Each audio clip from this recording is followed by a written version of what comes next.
Feedback. Feedback is something that we all need. We often don't feel that comfortable about giving it, and sometimes we don't feel that good about receiving it. When a learner enters your environment to progress in practice, they need feedback. They need very clear directions and guidelines about how to progress satisfactorily and how to change those behaviours that will lead them to a successful outcome. So think very carefully about the type and the purpose of feedback and how you're going to give it.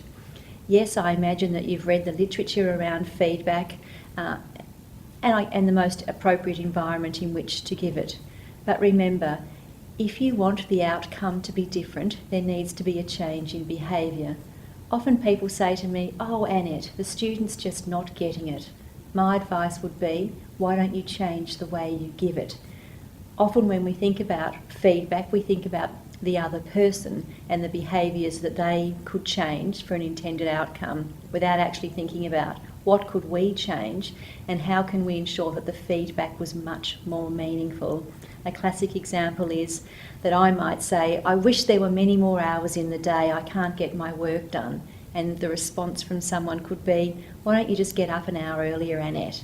And I think, "Oh, I don't want to do that. So therefore I expect a different behaviour, but I don't want to change."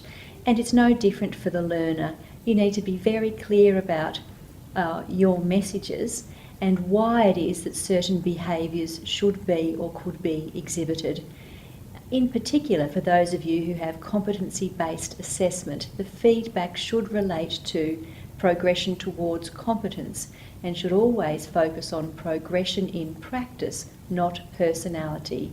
Whilst we acknowledge that sometimes students exhibit particular behaviours that could be frustrating or could be annoying and could, I guess, demonstrate disinterest, it's very important that you look at the assessment guidelines, look at the reasons why you're giving feedback and name it up, being very honest with very clear examples about what types of behaviour was exhibited and what types of behaviours you are looking for to ensure that the student is able to progress satisfactorily towards passing.